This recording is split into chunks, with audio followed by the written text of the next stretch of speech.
بسم الله الرحمن الرحيم سبح اسم ربك الأعلى الذي خلق فسوى والذي قدر فهدى والذي أخرج المرعى فجعله غثاء أحوى سنقرئك فلا تنسى إلا ما شاء. சகோதரிகளே, தாய்மார்களே, இந்த நிகழ்ச்சிக்கு இஸ்லாம் ஒரு எளிய மார்க்கம் அப்படிங்கிற தலைப்பை நம்ம தேர்வு செஞ்சிருக்கிறோம். ஏன்னு சொன்னால், நபிகள் நாயகம் ஸல்லல்லாஹு அலைஹி வஸல்லம் அவர்கள் சொன்னார்கள், இன்ன தீன யுஸ்ருன், மார்க்கம் என்பது ரொம்ப எளிமையான ஒன்று. மனிதன் தான் அதை கஷ்டமாக்கிறான். மார்க்கம் என்பது ரொம்ப எளிமையான ஒன்று என்று நபி ஸல்லல்லாஹு அலைஹி சொன்னாங்க.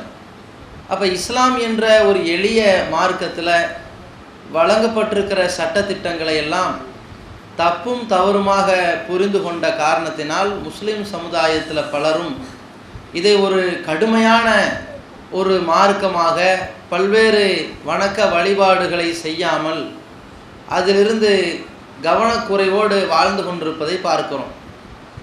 இதன் காரணமாகத்தான் இஸ்லாம் என்பது ரொம்ப லேசான மார்க்கம், நாம் விலகி கொண்டிருப்பது தான் தப்பு தப்பாக இருக்கிறது என்பதை புரிய வைப்பதற்கு தான் இந்த தலைப்பு தேர்வு செய்யப்பட்டிருக்கிறது. இந்த நிகழ்ச்சியில் 2 வகையான கேள்விகள் வரும். அதில் 2 நிலைப்பாட்டின் அடிப்படையில் நாம் பதில் தருவோம். ஒன்று, நீங்கள் கேட்கக்கூடிய மார்க்கம் தொடர்பான கேள்வி, மார்க்க சந்தேகங்களாக வணக்க வழிபாடுகள் குறித்து, கொள்கை குறித்து, கோட்பாடுகள் குறித்து, இதில் மார்க்கம் என்ன சொல்லியிருக்கிறது, இதற்கு ஏதாவது ஆதாரம் இருக்கிறதா என்று நீங்கள் கேட்கின்ற கேள்விக்கான பதிலை வழங்கக்கூடிய ஒரு வகை. அப்போ மார்க்க சம்பந்தமாக நீங்கள் ஒரு கேள்வி கேட்டிங்கன்னா அதற்கு பதிலை நாம் குர்ஆனிலிருந்து அல்லது நபிகள் நாயகம் ஸல்லல்லாஹு அலைஹி வஸல்லம் அவர்களுடைய ஆதாரபூர்வமான நபிமொழிகளிலிருந்து உங்களுக்கு பதில் வழங்குவோம். ஏன்னா மார்க்கம் என்பது இந்த 2 மட்டும்தான். அல்லாஹ்வினுடைய தூதர் நபிகள் நாயகம் ஸல்லல்லாஹு அலைஹி வஸல்லம் அவர்கள் நமக்கு சொன்னார்கள், தரக்து ஃபீக்கும் அம்ரைன், உங்களிடம் நான் 2ஐ விட்டு செல்கிறேன், லன் ததில்லு மா தமசத்தும் பிஹிமா, அந்த 2ஐ பற்றி பிடிக்கும் காலமெல்லாம் நீங்கள் வழி தவற மாட்டீர்கள், நீங்கள் நேர்வழியிலே இருப்பீங்க அப்படி நபி ஸல்லல்லாஹு அலைஹி வஸல்லம் சொன்னார்கள். அந்த 2 எதுன்னா, ஒன்று கிதாபுல்லா, அல்லாஹ்வுடைய வேதம், மற்றொன்று வசுன்னதி, என்னுடைய வழிமுறை என்று நபி ஸல்லல்லாஹு அலைஹி வஸல்லம் சொன்னாங்க. அப்போ மனிதன் நேர்வழி பெற்று வாழ வேண்டும் என்பதற்கும் மறுமையில் வெற்றி பெறுவதற்கும் இந்த 2 தான் அடிப்படை. அப்போ மார்க்க சட்டங்களாக உங்களுக்கு மார்க்கம் குறித்து எந்த சந்தேகங்கள் கேட்டாலும் இந்த 2இல் ஏதாவது இருக்குதா, ஆதாரம் இருக்குதான்னு பார்த்து உங்களுக்கு சொல்லுவோம். அதே மாதிரி இன்னொன்றை புரிந்து கொள்ள வேண்டும், நீங்கள் மார்க்க விஷயமாக ஒன்றை கேட்கிற பொழுது அதற்கு ஆதாரம் இருந்தால் மட்டும்தான் நம்ம செயல்படுத்தணும். ஆதாரம் இல்லைன்னு வைங்க, என் சொந்த கருத்தின் பிரகாரம் நான் சொன்னால் அதை ஏற்றுக்கொள்ளக்கூடாது. இப்போ உதாரணத்திற்கு ஃபஜ்ருடைய தொழுகை 2 ரக்காத், 3 ரக்காத்து தொழலாமான்னு ஒருத்தர் கேட்குறாங்க. இவங்க கேட்குற கேள்வி ஒரு வணக்கம் சம்பந்தப்பட்ட கேள்வி. இதற்கு 3 ரக்காத்து தொழுவதற்கு தடை எதுவும் கிடையாது, 3 ரக்காத் தொழக்கூடாது என்று குர்ஆன்லேயோ ஹதீஸிலோ இல்லை, எனவே தொழுகலாம் என்று நம்ம பதில் சொல்லக்கூடாது. ஏன்னா மார்க்கத்தை பற்றி சொல்வதற்கு அல்லாஹ்வுடைய வசனங்கள் இருக்கிறது, நபிகளாருடைய பொன்மொழிகள் இருக்கிறது. இந்த 2இல் எங்கேயாவது 3 ரக்காத்துக்கு ஆதாரம் இருந்தால் செயல்படுத்தணும், இல்லைன்னா அவ்வாறு செயல்படுத்துவது கூடாது, அது பாவம் என்று புரிந்து கொள்ள வேண்டும். இப்போ ஒருத்தர் என்ன செய்கிறாங்க, ரஜபுடைய மாதத்தில் 27ஆம் கிழமையில் நோன்பு வைக்கலாமான்னு கேட்குறாங்க. இவங்க கேட்குற கேள்வி மார்க்கம் தொடர்பான கேள்வி. இது செய்வது கூடும் என்றால் இதற்கு ஏதாவது ஒரு குர்ஆன் வசனத்தை நான் ஆதாரம் காட்டணும், அல்லது ஹதீஸிலிருந்து நான் ஆதாரம் காட்ட வேண்டும். குர்ஆனிலும் இல்லாமல் ஹதீஸிலும் இல்லாமல் செஞ்சால் தப்பு கிடையாது என்று நாம் சொல்வோமே, ஆனால் அது மார்க்கம் ஆகாது. ஏன்னா நபிகள் நாயகம் ஸல்லல்லாஹு அலைஹி வஸல்லம் அவர்கள் சொல்கிறாங்க, மன் அஹதஸ ஃபீ அம்ரினா ஹாதா மா லைஸ மின்ஹு, நமது உத்தரவு இல்லாத ஒன்றை யார் புதிதாக சொல்கிறார்களோ ஏற்படுத்துகிறார்களோ ஃபஹுவ ரத்துன், இந்த மார்க்க விஷயத்தில் நாம் சொல்லாத ஒன்றை மக்களுக்கு சொன்னால் அது அல்லாஹ்விடத்தில் ரத்து செய்யப்படும் நபி ஸல்லல்லாஹு அலைஹி சொல்லியிருக்கிறாங்க. அப்போ மார்க்கம் குறித்து நீங்கள் கேட்குற கேள்விக்கு ஆதாரம் இருந்தால் அதை சொல்லுவோம், அந்த ஆதாரம் சரியாக இருந்தால் நம்ம செயல்படுத்தணும். ஆதாரம் இல்லாட்டி அதை செய்யக்கூடாது என்பதை புரிந்து கொள்ள வேண்டும். இதே மாதிரி உலகம் சார்ந்து நீங்கள் ஒரு கேள்வி கேட்டிங்கன்னா இதற்கு என்ன வகையான பதிலை நாம் தருவோம் என்றால், அல்லாஹ்வுடைய தூதர் ஸல்லல்லாஹு அலைஹி வஸல்லம் அவர்கள் மார்க்கத்தை சொல்வதற்குத்தான் அனுப்பப்பட்டிருக்கிறார்கள். உலகத்தில் உள்ள எல்லா காரியங்களை பற்றி ஒன்றொன்னா இது செய்யலாம் இது செய்யலாம் இது செய்யலாம் என்று பட்டியல் போடுவதற்கு அனுப்பப்படவில்லை. அப்போ உலகம் சம்பந்தமாக நீங்கள் ஒரு கேள்வி கேட்டிங்கன்னா அதில் மார்க்கத்தில் தடை எங்காவது இருக்குதான்னு பார்க்கணும். தடை எங்காவது இருந்தால் அதை செய்யக்கூடாது, தடை இல்லாட்டி எல்லாமே செய்யலான்னு அர்த்தம். இதுதான் உலக விஷயத்தில் நாம் எடுக்க வேண்டிய முடிவு. இப்போ நீங்கள் ஒரு கேள்வி கேட்குறீங்க, மஞ்சள் நிறம் சட்டை அணியலாமா? இது உலகம் சம்பந்தப்பட்ட கேள்வி. அணியலாம். பச்சை நிற சட்டை அணியலாமா? அணியலாம். ஏன்? தடை இல்லை, அணியக்கூடாதுங்கிற தடை இல்லை, அணியலாம். கருப்பு நிற சட்டை அணியலாமா? அணியக்கூடாது என்கிற தடை இல்லை, அணியலாம். நீல நிற சட்டை அணியலாமா? அணியக்கூடாதுங்கிற தடை இல்லை, அதனால் அணியலாம். கட்டம் போட்ட சட்டை அணியலாமா? தடை இல்லை, அணியலாம். காவி நிற சட்டை அணியலாமா? காவி நிற சட்டை அணியக்கூடாது என்று தடை இருக்குது, அதனால் அணியக்கூடாது. அப்போ உலக விஷயத்தில் நம்ம என்ன அளவுகோல் விளங்கி கொள்ள வேண்டும் என்றால், எதை செய்யக்கூடாதுன்னு நபி ஸல்லல்லாஹு அலைஹி வஸல்லம் சொன்னாங்களோ அந்த செய்யக்கூடாத விஷயத்தை தவிர்த்து கொண்டு மற்றதெல்லாம் செய்யலாம், அதற்கு தடை இல்லைன்னு அர்த்தம். மார்க்க விஷயத்துக்கு என்ன அளவுகோல்? எதை செய்வதாக இருந்தாலும் அதுக்கு ஆதாரம் காட்டணும். ஆதாரம் இருந்தால்தான் அதை செய்யணும். அந்த செயலுக்கு ஆதாரம் இருந்தால்தான் அது மார்க்கம் ஆகும் என்பதை நாம் அடிப்படையாக புரிந்து கொண்டு உங்களுடைய கேள்விகளுக்கு நாம் பதிலளிக்கிறோம். ஆண்கள் ஜனாசாவிற்கு பெண்கள் தொழலாமா? ஆண்கள் ஜனாசாவிற்கு பெண்கள் தொழலாமா அப்படின்னு கேட்குறாங்க. அதே நேரத்தில் பெண்கள் ஜனாசாவிற்கு பெண்கள் தொழலாமா? அவங்க கேட்குறது பெண்கள் ஜனாசாவுக்கு வேணால் பெண்கள் தொழலாம், ஆண்கள் ஜனாசாவுக்கு நம்ம தொழலாமா கூடாதாங்கிற ஆதாரம் தெரியலங்கிறதா அவங்க கேள்வி. பொதுவாக ஒரு ஜனாசாவிற்கு நாம் தொழுகை நடத்துவது, அந்த தொழுகையில் கலந்து கொள்வது என்பது ஒரு முஸ்லீம் இன்னொரு முஸ்லீமுக்கு செய்யக்கூடிய கடமை. நபிகள் நாயகம் ஸல்லல்லாஹு அலைஹி வஸல்லம் அவர்கள் சொல்லி கொடுத்துருக்குறாங்க, ஹக்குல் முஸ்லிமி அலல் முஸ்லிமி ஹம்சுன். ஒரு முஸ்லீம் இன்னொரு முஸ்லீமுக்கு செய்ய வேண்டிய கடமை 5, இன்னொரு ஹதீஸில் 6 என்று கூட வருகிறது. அதில் சலாமத்துக்கு பதில் சொல்வது, அவர் தும்மி அல்ஹம்துலில்லாஹ் என்று சொன்னால் யர்ஹமுக்கல்லாஹ் சொல்வது, அவர் நம்மிடத்தில் அறிவுரை கேட்டால் நம்ம அறிவுரை சொல்வது, அவர் நோயாளியாக இருந்தால் நலம் விசாரிப்பது, அதே மாதிரி அவர் நம்மை விருந்து கலைத்தால் அதை ஏற்றுக்கொள்வதுன்னு 5. 6வது என்னன்னா அவர் இறந்தால் அவருக்கு தொலை வைக்கிறது, அதுக்கு ஜனாசா பின்தொடர்றது, இந்த மாதிரியான காரியங்கள் இருக்குது. இப்படி ஒரு முஸ்லீமின் ஒரு முஸ்லீமுக்கு செய்ய வேண்டிய கடமைன்னு விட்டதால் அந்த முஸ்லீமில் ஆணுக்கு தான் இந்த சட்டம்ன்ற ரசூலுல்லாஹ் சொல்ல, ஆணுக்கும் பெண்ணுக்கும் பொதுவாக தான் இந்த சட்டம் ஆக்கியிருக்கிறாங்க. எந்த அளவு இருக்குன்னா, நபிகள் நாயகம் ஸல்லல்லாஹு அலைஹி வஸல்லம் அவர்களுடைய காலகட்டத்தில் ஒரு நபித்தோழர் இறந்து விடுகின்றார். அந்த நபித்தோழர் இறந்து விட்டதற்கு அல்லாஹ்வுடைய தூதர் ஸல்லல்லாஹு அலைஹி வஸல்லம் அவர்கள் என்ன செய்கிறாங்க? தொலை வைக்கிறாங்க. அந்த ஜனாசாவிற்கு தொலை வைக்கிறாங்க. அந்த ஜனாசாவுக்கு பின்னாடி ரசூலுல்லாஹி ஸல்லல்லாஹு அலைஹி வஸல்லம் முன்னாடி இருந்து ஜனாசா தொழுகை வைக்கிறாங்க. அதற்கு பின்னால் ஒரு நபித்தோழர் நின்று அல்லாஹ்வுடைய தூதருக்கு பின்னாடி சஃப்புல பின்னாடி நின்று தொழுகிறாங்க. அதற்கு பின்னால் இறந்தவருடைய மனைவி அபூ சலமாங்கிற நபித்தோழர் இறக்குறாங்க. அந்த அபூ சலமா ரலியல்லாஹு ஜனாசா தொழுகை வீட்டிலே நடக்குது. இந்த வீட்டிலே நடக்கிற இந்த ஜனாசா தொழுகையை ரசூலுல்லாஹ் தொலை வைக்கிறாங்க. பின்னாடி நிற்கிறது யார்? பின்னாடி இருக்கக்கூடியது ஒரு நபித்தோழர். அவங்களுக்கு பின்னாடி இருந்து தொழுவது உம்மு சலமா ரலியல்லாஹு. அப்போ ஆணுடைய ஜனாசாவுக்கு இந்த பெண் தொழுகிறாங்க என்ற செய்தியை சஹீஹுல் புகாரிங்கிற ஹதீஸ் நூல்லையே நம்ம பார்க்கலாம். அந்த அடிப்படையில் ஒரு பெண் இன்னொரு ஆணுக்கோ பெண்ணுக்கோ செய்ய வேண்டிய கடமைகளில் ஒன்றாக அது வந்து விடுகிறதால், அந்த நபி ஸல்லல்லாஹு அலைஹி வஸல்லம் காலத்திலே இவ்வாறு செயல்பட்டிருப்பதால் அல்லாஹ்வுடைய தூதருடைய அங்கீகாரம் இருக்கும் காரணத்தினால ஒரு ஆணுக்கோ ஒரு பெண்ணுக்கோ பெண்கள் ஜனாசா தொழுகலாம் என்பதை இதன் மூலமாக அறிந்து கொள்ளலாம் என்பதுதான் இதற்கான பதில். சில ஊரில் கல்யாணம் ஆனதுக்கப்புறம் ஆண்கள்லாம் பெண்கள் வீட்டில் போய் தங்குறாங்க. அது இஸ்லாத்தில் அந்த மாதிரி பண்ணுறதுக்கு அலௌடா அப்படின்னு. கீழக்கரை, காயல்பட்டினம் போன்ற ஊர்களில் எல்லாம் பார்த்தீங்கன்னா கல்யாணம் ஆனவொன்னு என்ன செய்வாங்க, மருமகனாக போய் சேர்ந்துருவாங்க வீட்டுக்கு.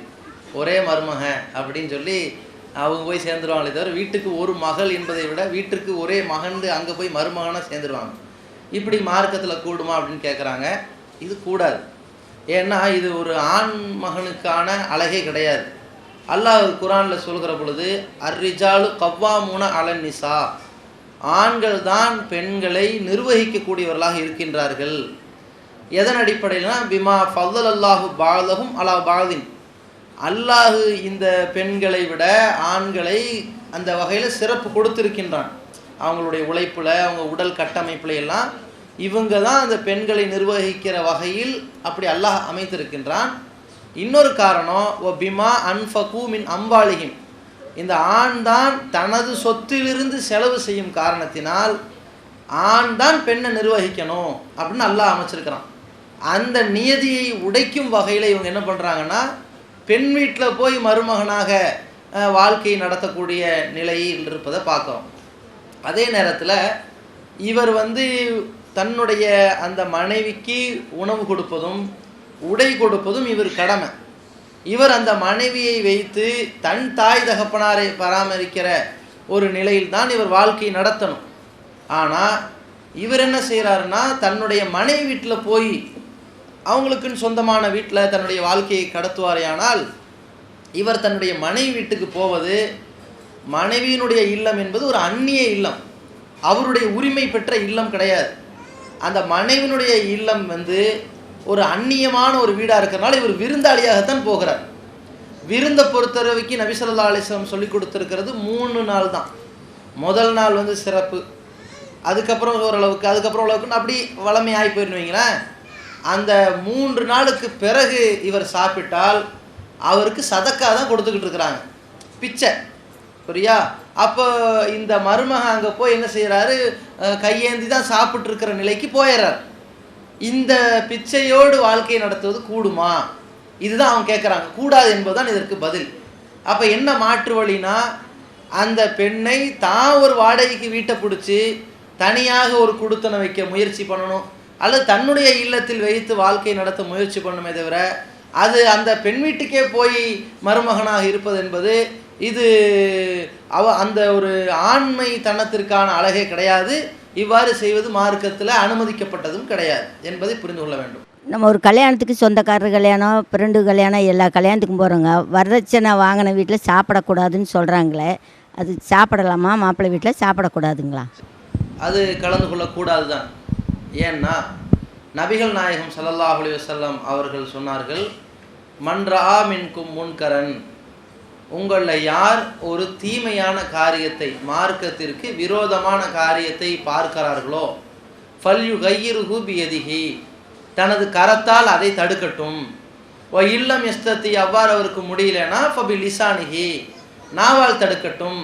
ஓ இல்லம் எஸ்தத்தி, அவருக்கு அதுவும் முடியலனா மனதால் வெறுத்து, ஃபபி கல்பிஹி, மனதால் வெறுத்து ஒதுங்கி கொள்ளட்டும் அப்படின்னு நபி ஸல்லல்லாஹு அலைஹி வஸல்லம் சொன்னாங்க. அதே மாதிரி இந்த பாவமான காரியத்தை ஒத்துழைக்கிறத பற்றி அல்லாஹ் குர்ஆனில் சொல்கிற பொழுது வதஆவனு அலல் பிர்ரி வத்தக்வா, நன்மையான இறையச்சமான காரியங்களுக்கு நீங்கள் ஒருவருக்கு ஒருவர் உதவி கொள்ளுங்கள். வலா தஆவனு அலல் இஸ்மி வல் உதுவான், பாவமான மார்க்க விரோதமான காரியத்திற்கு நீங்கள் உதவி செய்யாதீர்கள், ஒத்துழைக்காதீர்கள்னு அல்லாஹ்வே சொல்லியிருக்கிறான். அப்போ இது வரதட்சணை என்பது சாதாரண காரியமா, மாபாதக காரியமாக இருக்கிறது. ஒரு குடும்பத்தில் அந்த பெண்மணி தன்னுடைய வயோதிக காலத்தை அடையிற வரைக்கும் திருமணம் ஆகாமல் கரை சேராமல் போவதற்கும் இந்த வரதட்சணை காரணமாக இருக்குது. 4 பிள்ளையை பெற்றது காரணத்துக்காக வேண்டி ஒரு பெண்ணை கூட கரை சேர்க்க முடியாமல் தன்னுடைய தகப்பனார் ஊர் ஊராக கையேந்தி குமர் காரியத்துக்கு வந்திருக்கிறேன், ஏதாவது உதவி செய்யுங்கன்னு தன்னுடைய சுயமரியாதை இழந்து நடுத்தரில் நிற்கிறதுக்கும் இந்த வரதட்சணை காரணமாக இருக்குது. அந்த வரதட்சணைக்காக வேண்டி வட்டிக்கு கடன் வாங்கி அந்த திருமணம் முடித்து கொடுத்து அந்த வட்டியை அடைக்க முடியாமல் தற்கொலை பண்ணுற ஒரு சூழ்நிலைக்கும் இந்த வரதட்சணை காரணமாக இருக்குது. இந்த வரதட்சணையின் காரணமாக ஸ்டவ் வெடிக்குது, அந்த பெண் வீட்டாருக்கு இன்னும் மாமியாருடைய கொடுமைகள் நடக்குது. இந்த வரதட்சணையின் காரணமாக பல் வீடுகளில் வாழா வட்டியாக வந்து நிற்கிறாங்க. இந்த வரதட்சணையினுடைய இந்த பொருளாதார மோகத்தின் காரணமாக, இந்த கொடுமையின் காரணமாக பல வீடுகளில் திருமணம் ஆகாத காரணத்தினால பெண்கள் வழி தவறி போகக்கூடிய நிலைக்கும் தள்ளப்படுகிறார்கள். அப்போ பல கொடுமைகளை முழுங்கக்கூடிய இந்த வரதட்சணைங்கிற கொடுமையை நாம் ஒழிக்கிறதா இருந்தால், அதை நாம் கல்யாணம் பண்ணும்போது வரதட்சணை வாங்கக்கூடாது என்று ஒழித்தால் மட்டும் பத்தாது. நம்ம பிள்ளைகளுக்கு கல்யாணம் பண்ணி வைக்கும்போது கூட வரதட்சணை வாங்கக்கூடாது என்று ஒழித்தால் பத்தாது. யாரெல்லாம் வரதட்சணை வாங்கி கல்யாணம் பண்ணுறாங்களோ அதில் நான் கலந்து கொள்ள மாட்டேன் என்று அதற்கு வெறுப்பை காட்ட வேண்டும். அந்த சமூக புறக்கணிப்பு தான் அந்த பாவத்தை ஒழிப்பதற்கான பரிகாரமாக அமையும். அதன் அடிப்படையில் இந்த வரதட்சணை திருமணங்களில் கலந்து கொள்ளக்கூடாது என்பதை நாம் உறுதியாக கையாள வேண்டும் என்பதை விளங்கிக் கொள்ள வேண்டும். நகைக்கு ஜகாத் எத்தனை வாட்டி எவ்வளவு கொடுக்கணும்? ஜகாத்து சம்பந்தமான ஒரு சிறிய அறிமுகத்தை நம்ம புரிந்து கொள்ள வேண்டும். அல்லாஹ் ரப்புல் ஆலமீன் தொழுகையை எப்படி கடமையாக்கி இருக்கிறானோ அது மாதிரி ஜக்காத்தை கடமையாக்கி இருக்கிறான். நம்ம சமுதாயத்தில் தொழுகையை ஒரு பாரதூரமான ஒரு விஷயம், அதை கரெக்டாக நிறைவேற்றணும், நிறைவேற்றாதவன் பாவி, அவன் வந்து நரகத்துக்கு போயிடுவான் என்றெல்லாம் பல செய்திகள் அதற்கு அறிமுகப்படுத்தப்பட்டிருக்கிறது, அறிவுறுத்தப்பட்டிருக்கிறது. ஆனால் அதே அளவுக்கு ஜக்காத்து சம்பந்தமாக சொல்லப்பட்டிருக்கிறதா என்றால் கிடையாது. ஜக்காத்தை பொறுத்த வரைக்கும் அந்த நிலைக்கு வந்தவர்கள் ஒவ்வொரு நொடி பொழுதிலும் அது குறித்த கடமையில் சுழன்று கொண்டிருக்கிறார்கள் என்பதை உணர்ந்து கொள்ள வேண்டும். எப்படின்னா, ஒருவருக்கு 11 பவுன் நகை இருக்கிறது என்று வைத்துக்கொள்ளுங்கள். அது 24 கேரட் நகை, 11 பவுன் நகை, அல்லது நகை மதிப்புள்ள பணம், அல்லது நகை மதிப்புள்ள சொத்து ஏதாவது இருக்குது இருந்தால் அவர் இஸ்லாத்தின் பார்வையில் பணக்காரர் ஆயிட்டார்னு அர்த்தம். இப்போது இஸ்லாத்தின் பார்வையில் ஜக்காத்து கொடுக்குற தகுதி அவர் வந்து விட்டதால் இவர் எல்லாத்துக்கும் இப்போ ஜக்காத்து கொடுக்க ஆரம்பிச்சிடணும். உதாரணத்திற்கு கணவனுக்கு 5 பவுன் இருக்குது, மனைவிட்ட 6 பவுன் இருக்குது, ரெண்டையும் சேர்த்தா 11 பவுன். இப்போ ஜக்காத்து கடமை ஆகாது. மனைவிட்ட 11 பவுன் இருக்குது, அப்போ கடமையாயிரும். இப்போ இந்த மனைவிக்கு கடமை, இந்த பெண்மணி எப்படி ஜக்காத்தை நிறைவேற்றணும் அப்படின்னு கேட்டால், ஒரு ஆண் எப்படி நிறைவேற்றணும் அப்படின்னு கேட்டால், ஒரு பெண்ணை பொறுத்த வரைக்கும் அவர்கள் மாதாந்திர சம்பாத்தியம் ஊதியமெல்லாம் பெறமாட்டார்கள். இவர்கள்ட்ட 11 பவுன் நகை இருக்குது. ஜக்காத்தை பொறுத்த வரைக்கும் 2.5% தான் ஜக்காத்து கடமை. 11 பவுன் நகை என்பது இன்னைக்கு ரேட்டுக்கு வந்து அது 24 கேரட்டா, கிராம் தங்கம் வந்து 3400 சுற்றம் வருது, 24,000 வந்துடுது. இப்போ 24,000 ஒரு பவுன் வருது. 11 பவுனுங்கிறது 2,64,000 ரூபா பக்கம் வந்துடுது. 2,64,000 ரூபா அந்த பணம் அல்லது இந்த 11 பவுன் நகை இருந்தால் அவங்க 2.5% ஜக்காத்தை கொடுத்துடணும். இந்த 2.5% ஜக்காத்து என்பது எவ்வளோ வரும்? 10% என்பது 2,64,000 ரூபாய்க்கு வந்து 10% என்பது 26,400 ரூபா. 5% என்பது 13,200 ரூபா. 2.5% என்பது 6,000 சொச்சம். புரியுதுங்களா? 6,750 ரூபா பக்கம் வரும். இந்த 6,000 சொச்ச ரூபாயை கொடுத்துட்டாங்கன்னா இப்போ இந்த நகை சுத்தமாயிருச்சுன்னு அர்த்தம், அல்லது நகை மதிப்புள்ள பணம் சுத்தமாயிருச்சுன்னு அர்த்தம். இப்போ நீங்கள் அந்த நகையை விற்று இடம் வாங்கினாலும், அந்த நகையை விற்று வண்டி வாங்கினாலும், அந்த நகையை விற்று இன்னொரு நகை வாங்கினாலும், அந்த நகையை விற்று நீங்கள் வந்து பணமாக கையில் வச்சுக்கிட்டாலும் இதுக்கு ஜக்காத்து கிடையாது. ஏன்? அதை நீங்கள் இப்போ சுத்தமாக்கிட்டீங்க. இதுதான் அளவுகோல். சரி, இப்போ என்ன செய்கிறீங்கன்னா, உங்களுக்கு 11 பவுனுக்கு ஒரு முறை அந்த 6,000 சொச்ச ரூபா கொடுத்துட்டீங்க. ஒரு மாதம் கழித்து உங்கள் கணவன் உங்களுக்கு ஒரு செலவுக்காக வேண்டி ஒரு 5,000 ரூபா கொடுக்குறாரு. எல்லாம் போக நீங்கள் 500 ரூபா இப்போ சேர்த்து வைக்க போகிறீங்க. எல்லாம் போக சேர்த்து வைக்கிறது இருந்தாலும் இப்போ உங்கள் கணவன் வந்து உங்களுக்கு செலவுக்குன்னு சொல்லி கொடுக்கறது வீட்டு செலவுன்னு வைப்பார். கணவர் எப்படி ஜக்காத்து கொடுக்கணும்னு நான் 2வது சொல்கிறேன். கணவர் உங்களுக்கு என்ன செய்கிறாருன்னா, இந்த இதில் வீட்டு செலவுக்கெல்லாம் முடிஞ்சு போச்சு, இதை 3,000 ரூபாய் வீட்டு செலவுக்கு வச்சுக்க, 2,000 ரூபா சேமிக்க வச்சுக்கன்னு உங்களுக்கு கொடுத்துட்றாங்க. நீங்கள் அந்த 2,000 ரூபா வாங்கின உடனே இப்போ உங்களுக்கு என்ன இப்போ கடமை ஆயிடுச்சுன்னா, தொழுகை மாதிரி. இப்போ இந்த 2,000 ரூபா கைக்கு வந்த உடனே இதுக்கு 2.5% கொடுக்க வேண்டிய கடமை உங்களுக்கு இருக்குது. இதுக்கு 2.5% எவ்வளோ வரும்? 2000 ரூபாய்க்கு 10% 200 ரூபா. 2.5%ங்கிறது 50 ரூபா. கொடுத்துட்டீங்கன்னு வைங்க, 1950 ரூபா சுத்தமாயிரும். இப்போ இந்த 1950 ரூபா வச்சு நீங்கள் என்ன வேணாலும் அதுக்கு சக்காத்து கிடையாது, சுத்தப்படுத்திட்டீங்கல்ல. இது மாதிரி உங்கள்கிட்ட சேர சேர சுத்தப்படுத்திடணும். அது மாதிரி நீங்கள் வந்து என்ன செய்யணும், ஒரு இடத்த வாங்குறீங்க. இடத்த வாங்கும்போது அந்த இடத்தின் மதிப்பு ஒரு 1 லட்ச ரூபான்னு வைங்க, ஒரு 5 லட்ச ரூபான்னு வைங்க. 5 லட்ச ரூபாய்க்கு சக்காத்து எவ்வளோ? அந்த வாங்கும்போது அந்த பணத்துக்கு சக்காத்தெல்லாம் கொடுக்கல, 5 லட்ச ரூபா இடம் வாங்கிட்டியே. இடம் வாங்கின நேரத்தில் 5 லட்ச ரூபா அதுக்கு மதிப்பு. சக்காத்தை நீங்கள் அப்போவே கொடுத்துருந்தீங்கன்னா 5 லட்ச ரூபாய்க்கு சக்காத்து 12,500 ரூபா கொடுத்துருக்கணும். நீங்கள் என்ன செய்கிறீங்க, 5 லட்ச ரூபாய்க்கு சக்காத்தை 12,500 ரூபா கொடுத்துட்டீங்க. கொடுத்துட்டு இன்னைக்கு அந்த இடத்தினுடைய மதிப்பு 5 கோடி. உங்களுக்கு சக்காத்து வேறு ஏதாவது அதில் கடமை வருமானம் வராது. ஏன்? அந்த இடத்த நீங்கள் சுத்தமாக்கிட்டீங்க. சரி, ஒருத்தர் என்ன செய்கிறாருன்னா 5 லட்ச ரூபாய்க்கு வாங்கின இடத்த இன்னைக்கு அது 5 கோடி வர வரைக்கும் சக்காத்து கொடுக்காம சும்மா இருந்துட்டாரு. இப்போ தான் சட்டம் தெரியுது. இப்போ எவ்வளோ கடமை? 5 கோடிக்கு தான் கடமை. ஏன்னா அவர் சுத்தப்படுத்தல, இன்னைக்கு மதிப்பில் சுத்தப்படுத்திடணும். இதுதாங்க சக்காத்து. இப்போ இதை எப்படிப்பட்ட கடமை நம்ம எப்படி இருந்துக்கிட்டு இருக்கோம்னு பாருங்கள். இப்போ கணவன் சம்பாதிக்கிறாரு, இவருக்கு சக்காத்து கடமை எப்படிங்கிறதையும் புரிந்து கொள்ளணும். கணவன் வந்து 5 பவுன் தான் வச்சுருக்கார் வீட்டில், அவர் பேரில் அது ஒன்று தான் இருக்குது. அவர் மாதம் வந்து 20,000 சம்பாதிக்கிறாரு. இந்த 20,000 சம்பாரித்து மனைவிட்ட 2,000 ரூபா கொடுத்துட்டாரு. 18,000 ரூபாய் செலவுக்குன்னு ஒதுக்குறாங்க. இவருக்கு சக்காத்து கடமையான சக்காத்து கடமை இல்லையே. அவர் இஸ்லாத்தின் பார்வையில் பணக்காரர் ஆகலை. இவர் பணக்காரர் ஆகணும்னா இவர் கணக்கு போட்டு பார்க்கணும். நமக்கு இருக்கிற அந்த இடம், நமக்கு இருக்கிற பணம், நமக்கு இருக்கிற நகை, வியாபாரம் எல்லாம் சேர்த்து வந்துடும் அப்படின்னா சக்காத்து கடமை ஆயிட்டார்னு அர்த்தம். இவருக்கு எப்படி சக்காத்து கடமை ஆகும் அப்படின்னா, இவர் இந்த மாதம் 20,000 சம்பாரிச்சிட்டார். 20,000 சம்பாரித்து எல்லா செலவும் போக ஒரு 1000 ரூபா மிச்சமாகுது. இந்த 1000த்துக்காக வேண்டி 225 ரூபா சக்காத்து கொடுக்கணுமான்னு கேட்டால் அப்படி கொடுக்கக்கூடாது. எவ்வளவு ரூபா சம்பாரிச்சிட்டாரோ அந்த சம்பளத்துக்கு முழுசாக முதல்ல சக்காத்தை கொடுத்து சுத்தமாக்கிடணும். அப்புறம்தான் செலவே பண்ணணும். சில பேர் நினைக்கிறாங்க 20,000 ரூபா சம்பளம் வாங்குவாங்களாம், 10,000 ரூபா செலவு வாடகை கட்டிடுவாங்களாம், 5,000 ரூபா சாப்பாடு செலவாயிருமா, கரண்ட் பில்லாம், மருத்துவ செலவாம், 500 ரூபா மிச்சமாகும்ல. இந்த 500க்கு சக்காத்தை கொடுப்பாங்களாம். 500க்கு சக்காத்துங்கிறது எவ்வளோ? 500 ரூபாய்க்கு சக்காத்து 12 ரூபா 50 காசு கொடுத்துருவாங்களாம். இது கிடையாது சட்டம்.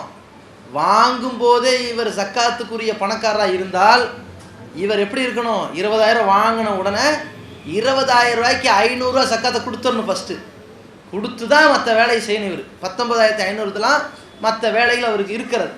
இதுதான் சக்காத்துக்குரிய சட்டம் என்பதை புரிந்து கொள்ள வேண்டும். இப்படி நம்ம சக்காத்தை சரியாக நிறைவேற்றிக்கிட்டு வரோமா? ஒரு நாளைக்கு நமக்கு ஒரு 25 ரூபா கைக்கு வருது, சும்மா ஒரு 25 ரூபா வருது. இந்த 25க்கு எவ்வளோ சக்காத்து இருக்குது? அந்த 25 ரூபாய்க்கு எத்தனை சில்லறை காசு சக்காத்து இருக்கும்? அதை நிறைவேற்றிடணும். இப்படி அல்லாஹ் ரப்புல் ஆலமீன் நம்ம கடமையாக்கி இருக்கிறான். அந்த மாதிரி கடமையாக இதை நாம் கையில் எடுக்க வேண்டும். ஒரு முறை தான் இது கடமை.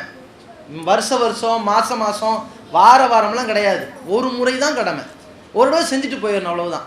அந்த ஒரு தடவை செய்கிறதுக்கு சோம்பேறித்தனப்பட்டோம்னு சொன்னால் அவர்களுக்கு நாளை மறுமையில் அது 50,000 ஆண்டுகள் சமமாக ஒரு நாளில் அல்லாஹ் நிற்க வச்சு அதை வந்து தன்னுடைய தலையில் சுமக்க வச்சிருவான். அதை பெரிய ஆடாக மாடாக ஒட்டகமாக இருந்தால் சக்காத்து கொடுக்காட்டி அது சுமக்கணும், இடமா இருந்து சக்காத்து கொடுக்காட்டி அதை சுமக்கணும், நகையாக இருந்து சக்காத்து கொடுக்காட்டி அது பழுக்க காய்ச்சப்பட்டு நெத்தியிலையும் முதுகுலையும் விழாப்புறங்களையும் மனிதனுக்கு எந்த இடத்துல கொழுப்பு ஜாஸ்தி சேருமோ அந்த இடத்துல அல்லாஹ் ஒரு சூடு கொட்டுருவான். இப்படிப்பட்ட பாவத்திற்கு ஆளாகிற, தண்டனைக்கு ஆளாகிற நிலைமையிலிருந்து தவிர்க்கும் முகமாக அதை நிறைவேற்றிடணும். ஒரு முறை தான் இது கடமைங்க. அதை கரெக்டாக நிறைவேற்றினா நமக்கு ஒரு பிரச்சனையும் இல்லை.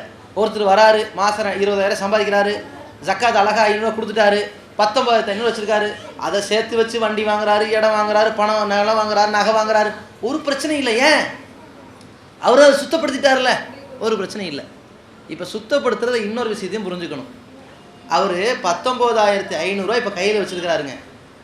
அவர் இந்த சக்காத்து கொடுத்துட்டார்ல 20,000த்துக்கு, சுத்தப்படுத்திட்டு இந்த 19,500லேருந்து தான் உங்களுக்கு ஒரு 2,000 தராரு. இதற்கு நீங்கள் சக்காத்து கொடுக்கணுமான்னு கேட்டால் கொடுக்கணும். ஏன்னா அவர் தான் அதை சுத்தப்படுத்தியிருக்கிறார். அந்த பணம் அவர் கையில் இருக்கும்போது அந்த கடமை முடிஞ்சிருச்சு. உங்கள் கைக்கு மாறி வந்துட்டு அது உங்கள் சொத்து. உங்கள் சொத்துக்கு நீங்கள் தானே சுத்தப்படுத்தணும். அதனால் உங்கள் சொத்துக்கு நீங்கள் அந்த 2000 ரூபாய்க்கு தனியாக ஜக்காத்து கொடுத்து கொள்ள வேண்டும். இப்படி நம்ம உலகமே கரெக்டாக செயல்பட்டால் பணக்காரர்கள்ட்ட இருக்கிற சொத்தில் ஏழைகளுக்கு முறையாக போய் சேரும், அது உரிமை சரியாக பேணப்படும், மக்களிடத்தில் அந்த பணப்புழக்கம் கரெக்டாக அமைந்து விடும். இந்த ஜக்காத்துடைய இந்த சட்டத்தை தெரியாமல் பல பேர் என்ன செய்கிறாங்க, இருக்கிற மொத்த சொத்தையும் வருஷ வருஷம் கொடுன்றாங்க. அந்த மொத்த சொத்துக்கு வருஷ வருஷம் கொடுக்கலாம் இவன் போகும்போது என்ன செய்கிறாங்க, நகைக்கு கிடையாது தங்க கட்டிக்கு தான் சக்காத்துங்கிறாங்க. அதுக்கப்புறம் என்ன சொல்கிறாங்க, இல்லை 364 நாள் ஓன்ட்ட நகையை வச்சுக்க, 5வது நாள் உன் மனைவி கிட்ட நகை கொடுத்தா உனக்கு இப்போ சக்காத்து இல்லை. உன் மனைவிட்ட 364 நாள் இருந்துட்டு அது ஓன்ட்ட மாறிச்சுன்னா அவங்களுக்கு சக்காத்து இல்லை என்று சக்காத்து கொடுக்காமல் இருக்கிற வேலையை செஞ்சுக்கிட்டு இருக்கிறாங்க. ஆனால் மார்க்கம் சொல்வது இதுதான், ஜக்காத் என்பது நமக்கு வருகிற சொத்தை அவ்வப்போது நாம் சுத்தமடைந்து கொண்டிருக்க வேண்டும், அந்த சொத்தை சுத்தமடைந்து கொண்டிருக்க வேண்டும். இது சரியாக நிறைவேற்ற வேண்டும். ஒரு முறை தான், அந்த பொருளுக்கு ஒரு முறை தான். அந்த ஜக்காத்து வழங்கப்பட்ட ஒரு பொருளுக்கு மீண்டும் மீண்டும் வருஷம் ஜக்காத்து கொடுக்க வேண்டிய தேவையில்லை, அதுக்கு எந்த ஆதாரம் இல்லை. நமக்கு வர்ற காசுக்கு முறையாக ஜக்காத்து கொடுத்தாலே போதுமானது. அதுவே பெரிய கடமையாக இருக்கிறது என்பதை புரிந்து கொள்ள வேண்டும். வேலைக்கு போகிற இடத்துலையோ இல்லை அக்கம் பக்கம் இருக்கிறவங்கக்கிட்ட மாற்று மத சகோதரிகள் அவங்க வீட்டில் நடக்கிற விசேஷங்களுக்கெல்லாம் கூப்பிட்றாங்க, நம்ம போகலாமா? மார்க்கத்திற்கு விரோதமாக யார் நிகழ்ச்சி நடத்தாலும் போய் கலந்து கொள்ளக்கூடாது. அவங்க என்ன செய்கிறாங்கன்னா, ஒரு நட்பு, ஒரு ஃப்ரெண்ட்ஷிப்பு, ஒரு குடும்ப அளவில் ஒரு சந்திப்பு, உறவினர்களை காட்டணும், அல்லது உறவினர்கள் வெளியூர்லேருந்து வந்திருக்கிறாங்க, அதில் எல்லோரும் வாங்க போய் பார்க்கலான்னு ஒரு உறவுக்கார அடிப்படையில், ஒரு நட்பு அடிப்படையில் உங்களை கூப்பிட்றாங்க, குடும்ப ரீதியாக உங்களை அழைக்கிறாங்க, ஒரு விருந்து தராங்கன்னா அது பிரச்சனை இல்லை. அது யார் விருந்து கூப்பிட்டாலும் நம்ம போவோம். எப்போ உங்களை கூப்பிடுவாங்கன்னா, ஒன்று பிறப்பு, யாராவது பிறந்திருக்குவாங்க, அல்லது ஒரு இறப்பு, அல்லது ஒரு திருமணம், இப்போ தான் அது வீடு குடி போகிறது. இப்படி கூப்பிடுகிறது தான் நம்ம சமுதாயத்திலையும் பிற மத சமுதாயத்திலையும் இருக்குது. இந்த மாதிரி அழைக்கிற சந்தர்ப்பத்தில் நம்ம சமுதாயத்தவர்கள் நம்மளை அழைத்தாலே நம்ம என்ன சொல்கிறோம், மார்க்க விரோதமான காரியங்கள் எது நடந்தாலும் அந்த சபையை நாம் புறக்கணிக்கணுங்கிற கொள்கையில் இருக்கிறோம். அப்போ பிற மதத்தவர்கள் அழைத்தாலும் அதே நிலை தான். அப்போ அவங்க நம்மளை அழைக்கும் பொழுது நம்ம என்ன செஞ்சுக்கலாம், இந்த மாதிரி ஒரு திருமணம்னு அழைக்கிறாங்க, அவர்களுக்கு அந்த விஷயம் என்னன்னு சொல்லி அது அவர்களுக்கு புரியாது. நம்ம என்ன செய்யலாம், நான் வந்துடுறேங்க, முடிஞ்சால் பார்க்குறேன், அது எனக்கு நாளைக்கு ஒரு முக்கியமான வேலை இருக்குது, முடிஞ்சு நான் கலந்துக்கிறேன், இல்லை பார்த்துக்கிறேன் என்பதாக சொல்லி அதை புறக்கணித்து விட்டு நம்ம அந்த திருமணம் முடிஞ்சு 2-3 நாட்கள் கழித்து போய் அவர்களை சந்தித்து அது நம்ம இந்த மாதிரி கலந்துக்க வளமை இல்லை, நம்ம சொந்தங்களில் கூட இந்த வரதட்சணையெல்லாம் கொடுக்கல் வாங்கலன்னா தான் நம்ம கலந்துக்க மாட்டோம், அதனால் நம்ம பொதுவாக அது நம்ம புறக்கணிச்சிக்கிட்டு இருக்கிறோம் என்று அவர்களுக்கு புரிய வைக்கலாம். அது ஒரு தாவாவாக அமையும். அந்த அடிப்படையில் 1 நாள் 2 நாள் கழித்து போய் அவர்களை சந்திக்கலாமே தவிர அந்த நிகழ்ச்சியில் போய் கலந்து கொள்வதை தவிர்த்து கொள்ள வேண்டும். ஏன்னா தீமையை கண்டால் கையால் தடுக்கட்டும், நாவால் தடுக்கட்டும், மனதால் வெறுத்து தடுக்கட்டுங்கிறது எல்லாருக்கும் தான். நம்ம முஸ்லீம் சமுதாயத்தில் இந்த நிகழ்ச்சி நடந்தாலே புறக்கணிக்கணும்னு சொல்கிற பொழுது பிற மதத்தவர்கள் நடத்தினாலும் அதே நிலைப்பாடு தான் என்பதில் எந்த மாற்றுக்கிறது கிடையாது. அவங்க வரதட்சணை வாங்கலை என்று ஒரு கருத்து சொல்லப்பட்டால் அவங்க வரதட்சணை வாங்காட்டி மட்டும் சரியாயிடுமா, மற்ற மூட நம்பிக்கையான காரியங்கள்லாம் நடக்கும். அதை சபையில் போய் இருந்து நம்மை ஆமோதிக்கிற ஒரு சூழ்நிலைக்கு நம்ம தள்ளிடக்கூடாது. அதனால் புறக்கணிப்புன்னு வந்துவிட்டால் அது அனைத்து தரப்புக்கும் பொது உடைமையாக ஆக்கிக்கொள்ள வேண்டும். அவங்க அழைத்தாலும் அதே நிலை தான், கலந்து கொள்ள கூடாதுங்கிறது தான் அதற்கான ஒரு பதில். பெண்கள் வந்து குரலை உயர்த்தி ஆண்கள் கேட்குற அளவுக்கு உயர்த்தக்கூடாதுன்னு சொல்லி நம்ம மார்க்கத்தில் இருக்குது. அப்படிங்கும்போது நம்ம ஜமாத்தில் ஆர்ப்பாட்டங்கள் நடத்தும்போது பெண்கள் தான் வந்து கலக்கிறாங்க. அப்போ நிறைய ஆண்கள், எத்தனையோ ஆண்கள் போகிறாங்க வர்றாங்க, அதெல்லாம் பார்க்க கோஷம் போடுறாங்க பெண்கள். அது செய்யலாமா? அதாவது சகோதரி என்ன கேட்குறாங்கன்னா, பெண்கள் வந்து குரலை உயர்த்தக்கூடாது அப்படின்னு ஒன்று இருக்கும் பொழுது ஆர்ப்பாட்ட காலங்களில் எல்லாம் நம்ம ஜமாத்தில் பெண்கள் வந்து சப்தமிட்டு கோஷம் போடுகிறார்கள், அது குரலை உயர்த்துகிற மாதிரி தானே வருது அப்படின்னு கேட்குறாங்க. பெண்கள் குரலை உயர்த்தக்கூடாது என்ற செய்தி வரல. அல்லாஹ் குரானில் பெண்களுடைய பேச்சுக்கள் எப்படி இருக்க வேண்டும் என்று சொல்கிற பொழுது வலா தஹ்லான பில் கவுல், பெண்களே நீங்கள் வந்து என்ன செய்யாதீங்க, குலைந்து பேசாதீர்கள், உங்களுடைய பேச்சில் குலைவு இருந்து பேசக்கூடாது, தெளிவான முறையில் பேசுங்க அப்படிங்கிறது தான் அல்லாஹ் சொல்கிறான். ஃபயத்மா இன்னஃபி கல்விஹி மரல், யாருடைய உள்ளத்தில் நோய் இருக்கிறதோ அது வந்து அவர்களை பாதிக்கும், தப்பான வழிக்கு அவர்களை தூண்டும். வக்குல்ன கவுலம் மாரூஃபா, தெளிவான சொல்லை சொல்லுங்கள் தான் அல்லாஹ் சொல்கிறான். சொல்கிறது வந்து தெளிவாக பேசிடுங்க, இந்த குழஞ்சு பேசுறதை வைத்துக்கொள்ள வேண்டாம், அது தப்பான ஒரு செயலுக்கு தள்ளிடுங்கிற விஷயத்தை தான் பெண்களுடைய பேச்சு குறித்து அல்லாஹ் சொல்கிறான். அதே நேரத்தில் இந்த குரலை உயர்த்தக்கூடாது என்பது வந்து ஒரு பணிவு என்பது எதற்குன்னா, ஒரு ஆண் ஒரு கணவன் ஒரு மனைவி ஒரு கணவன்கிட்ட பணிவாக இருக்கணும். அது குரலை உயர்த்துறது என்றால் எடுத்தெறிஞ்சு பேசக்கூடாது, அவர்களுடைய கருத்தை புறக்கணித்து பேசக்கூடாது, அவர்களை உதாசீனப்படுத்தி பேசக்கூடாது, அவர்களுக்கு பணிவாக நடக்க வேண்டும் என்பது பொதுவான விஷயம். ஆனால் ஒரு உரிமைக்காக வேண்டி சப்தமிடுகிற பொழுது ஆண்களும் சப்தமிடுகிறார்கள், பெண்களும் சப்தமிடுகிறார்கள்னா அப்படி சத்தமிடுவதில் எந்த தப்பும் கிடையாது. அதில் வந்து அல்லாஹ் ரப்புல் ஆலமீன் அல்லது அல்லாஹ்வுடைய தூதர் ஸல்லல்லாஹு அலைஹி வஸல்லம் எங்கேயும் நமக்கு தடை செய்யவில்லை. அதே நேரத்தில் வந்து நபிகள் நாயகம் ஸல்லல்லாஹு அலைஹி வஸல்லம் காலத்தில் கூட பெண்கள் வந்து அல்லாஹ்வுடைய தூதர்கிட்ட வந்து கேள்வியெல்லாம் கேட்டிருக்கிறாங்க. கேள்வி கேட்கும் பொழுது சத்தமிட்டு தான் கேள்வி கேட்டாங்க. ஏன்னா அந்த காலத்தில் மைக் கிடையாது. பெண்கள் கூட்டத்தில் இருந்து ஒரு பெருநாள் திடலில் இருந்த பெண்கள் வந்து ரசூலுல்லாஹ்ட்ட கேள்வி கேட்குறாங்க. சில பெண்கள் வந்து அல்லாஹ் வந்து இந்த மார்க்கத்தை சொல்கிற விஷயத்தில் வெட்கப்பட மாட்டான், அதனால் நான் இதில் வெட்கப்படாமல் நான் இந்த கேள்வி கேட்குறேன்னு சொல்லி கேள்வி கேட்குறாங்க. பொதுவாக பெண்கள் வெட்கப்பட வேண்டும், மார்க்க கேள்வி கேட்குறது வெட்கப்படக்கூடாது அப்படி சொல்லிட்டு அவங்களே வந்து கேட்குறாங்கன்னா, அப்போ பொதுவாக பெண்கள் குரலை உயர்த்தி அந்த உதாசீனப்படுத்துகிற வகையில் அந்த கட்டுக்கோப்பை மீறுற வகையில் பேசக்கூடாது என்பது பொது. ஒரு உரிமைக்காக வேண்டிய சப்தமிட்டு பேசுகிற பொழுது அது சப்தமிட்டுனா தனித்தனியாக யாரும் கத்துறதில்ல, கோரஸாக மைக்கில் சத்தமிடும் பொழுது குரல் உயரும். தங்களுடைய கோரிக்கையை தன்னுடைய உரிமையை வென்றெடுப்பதற்காக பேசுவது அது குலைவும் ஆகாது, அது மார்க்கத்தை குலை செய்யக்கூடிய வேலையும் ஆகாது, அது மார்க்கத்தில் எந்த விதமான தடை கிடையாது. அதனால் வந்து அது பொதுவான ஒரு இடங்களில் பல பெண்கள் ஒரு கட்டுக்கோப்பின் உட்பட்டு ஒரு கோரிக்கையை மக்கள்கிட்ட வைப்பதில் எந்த விதமான தவறு கிடையாது. குழந்தை பிறந்தது இல்லை, அப்போது காதில் பாங் சொல்லி தான் பேர் வைக்கணுமா அப்படி சொல்லியிருக்காங்களா நபி ஸல்லல்லாஹு அலைஹி வஸல்லம் சொல்லுங்க. இப்போ சகோதரி என்ன கேட்குறாங்கன்னா, குழந்தை பிறந்தவுடன் வலது காதில் பாங்கு சொல்கிறதும் இடது காதில் இக்காமத் சொல்லியும் விடுறாங்க. இவ்வாறு செய்கிறது நபிமொழி அப்படின்னு சொல்லி செய்கிறாங்களே, இப்படி ரசூலுல்லாஹி ஸல்லல்லாஹு அலைஹி வஸல்லம் சொல்லி கொடுத்துருக்குறாங்களா அப்படின்னு சொல்லி கேட்குறாங்க. இப்படி ரசூலுல்லாஹி ஸல்லல்லாஹு அலைஹி வஸல்லம் அவர்கள் சொல்லி கொடுத்தது மாதிரி ஆதாரபூர்வமான ஹதீஸ் கிடையாதுங்க. அப்படி ஒரு செய்தி வருகிறது, அது பலகீனமான ஒரு ஹதீஸ். பலகீனமான ஹதீஸ் சரியான ஹதீஸ் அப்படின்னா என்னன்னு கேட்டால், அல்லாஹ்வுடைய தூதர் நபி ஸல்லல்லாஹு அலைஹி வஸல்லம் அவர்கள் சொன்னார்கள், செய்தார்கள், அங்கீகரித்தார்கள்னு ஒரு செய்தி இருக்கும். அதை சொல்பவர் நபித்தோழராகத்தான் இருக்கணும். அந்த நபித்தோழர்கிட்டருந்து ஒருத்தர் சொல்கிறாருன்னா அவர் யார்? நபித்தோழர் காலத்தில் வாழ்ந்தவர் தான் சொல்லணும். நபித்தோழர் காலத்தில் வாழ்ந்த தாபியின் சொல்வதை யார் சொல்லணும்? அந்த தாபியின் காலத்தில் வாழ்ந்த தபோ தாபின்னு சொல்லுவார். தபோ தாபின்ட்ட இருந்து தான் ஒரு ஆசிரியர் எடுப்பார். அந்த ஆசிரியர்கிட்ட தான் மாணவர்கள் எடுத்தெழுதி ஹதீஸுகளை சேர்ப்பார்கள். இப்போ நபி தோழர்கள்லாம் உண்மையானவர்கள் என்பதில் மாற்று கருத்து இல்லை. இந்த நபி தோழர்களுக்கு அடுத்த காலத்தில் வாழ்ந்த அந்த அறிஞர்கள் இருக்காங்க இல்லையா, அவங்க பொய்யராக இருந்து விட்டால், மனன சக்தி இல்லாதவராக இருந்து விட்டால் அந்த ஹதீஸின் நிலைமை என்ன ஆயிரும்? பலகீனமாயிரும்.